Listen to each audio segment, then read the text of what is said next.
Ever wonder why multinational companies invest in the Philippines? Even call centers and BPOs started sprouting like mushrooms. Business executives were surveyed a few years ago by Hong Kong's political and economic risk consultancy, and it has found Philippines to rank highest in the region for quality, cost, and availability of labor.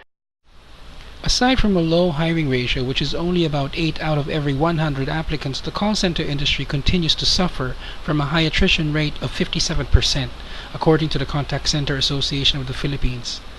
But this is still lower than in India, considered the industry pioneer, where attrition rate is about 80%. One of the main reasons why companies outsource to the Philippines is company loyalty. At Timex, a few years ago, worker turnover is 1% per year compared to their Bangkok plant, which is 2% per month. They moved all the production to the Philippines. This means employees tend to stay longer, which means less train cost, less errors, and better productivity. Spending the time and energy and cultivating harmonious working relationships with employees is a wise investment. High employee turnover rates can cost employers valuable time and money when it comes to refilling positions and retaining new employees. Finding ways to keep employees happy can go a long way to encourage loyalty and longevity in the workplace. How to foster company loyalty. The long-term success of any company depends heavily upon the quality and loyalty of its people. According to Joyce Loya of the Herman Group, a consultancy based in Greensboro, North Carolina, employees can give their employers 100% and provide great performance while furthering their own careers. This is when the skills that the person masters for their own career are also what the company needs.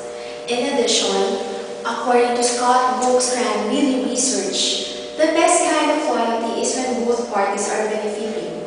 When companies help their employees acquire new skills that support their professional advancement, they often win their employees' commitment as well as attract new loyal employees.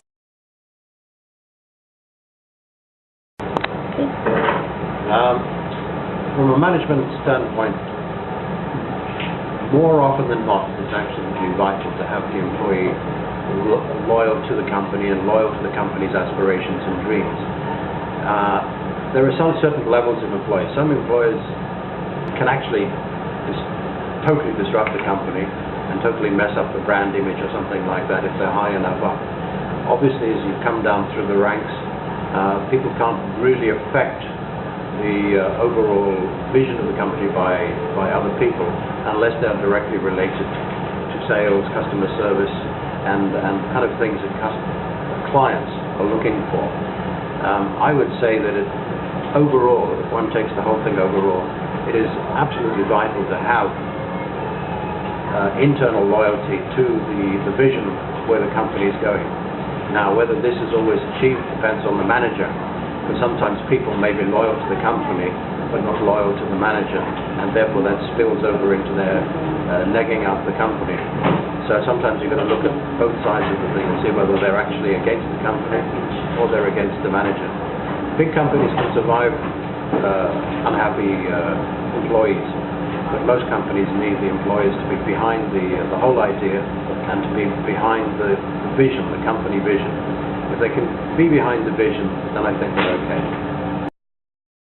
So what are the significant factors to increase the chances of keeping the best employees in the company? First, respect. It is the most important factor when it comes to employee loyalty. No employer should expect an employee to stick with the company forever if he or she does not feel respected. Second, communication. A very important part of maintaining employee loyalty. This means employers should listen to employees' individual needs and concerns to prevent them from straying. Employers who admits their mistakes and builds relationship with the employees on a human level without getting too personal is also a good example of this factor. Adopt an open, clear, and frequent communication policy. Inclusion in company decisions and happenings will foster feeling of trust in your employees and helps make company expectations known. Keeping an open doors between management and workforce lets employees know that they have someone they can go to with questions. Third, trust. This means not only being honest with the employees but also showing them the trust. Some examples of this practice are including them in decision making and showing to your employees that you are loyal to them.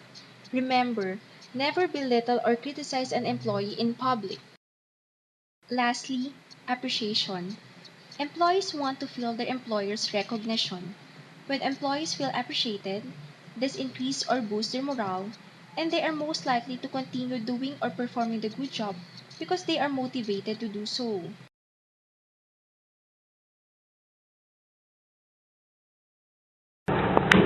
All right, well, the best way to motivate people, very difficult. One has to remember all the time that people are separate and individuals. So it depends on the workplace. Most of my experience has been in sales or in theatre. And in sales, people need to make sales if they really want to make some money. And in theatre, people come into theatre because they really want to be successful at whatever they do. So the whole thing is, in both those situations, is to keep people focused on what the end result is. It doesn't matter whether they're putting a performance together or whether they're salespeople, and you try and find ways to make them get from day to day. I usually try and make it in a very positive way. I try and encourage the individual to come out and be himself, and then find something that each person can totally focus on. Now, it always has to be positive. I believe in a positive message all the time. Very occasionally I've actually slapped somebody around and told them if they don't pull their finger out, I'm going to have to get rid of them. But that's negative motivation. That can only work for a short space of time. Positive motivation is making sure people are informed, they know why they're doing it, and to give them sort of stepping stones to help them achieve the target that they want to achieve. Reward accomplishments freely and often. Employees need positive feedback to how they are appreciated, and recognizing good performance encourages higher productivity levels. Consider incentives and bonuses when goals are reached, and don't dismiss the value of monthly lunch out or gift cards. But even when you can't retain talent, it doesn't mean departing employees weren't loyal. Loyalty to the company doesn't have to mean forever. It's just like dating. You can be faithful to the person you're seeing now while you're involved with him or her. But that doesn't mean you won't move on to dating someone else later. As much as loyalty is important, companies shouldn't strive to keep all employees forever. Companies do not want blind loyalty. Such a thing as company loyalty? Yes and no, I think, is the answer to that. I think it all depends on where you are within your career. When you join a company, what you're actually looking to gain from the company, and whether or not you've joined the company as part of your career path or because it was an opportunity that came along. I think nowadays, I think that there are many of us who continue with our chosen career path. I think when we finish university, there aren't many of my age group, I think, that are doing what we did at university. We fell into jobs, we fell into things that we enjoyed doing. I think it's important when you join a company that you are honest with yourself and the company. It doesn't matter whether you like your manager or whether you like your boss or whether you particularly like the company ethos. Respect is very important. You may not like the person that you work for, but I think you have to respect them. You have to respect where they're coming from and why you're working for them. Of course, more discussion about careers sometimes lead employees to part ways with their employer when they discover that they won't be able to achieve their career goals. If taken positively, exploring can actually be helpful to both an employer and an employee. When employees use their own strengths, they find their work more satisfying and feel that they're working on their own career paths. Career coaches discuss career path possibilities at the company so they don't need to resign. These meetings should be separate from performance reviews. It's naturally difficult for some managers to see the value in supporting a prized employee's development because they want to keep their stars. But instead of resisting, it is in a manager's best interest to encourage development, since another manager's star employee may want to transfer to another department. To end, finding the most appropriate ways to extend the appreciation and acknowledgement of worth within your corporate culture, you will definitely have employees that will stick by you through thick and thin.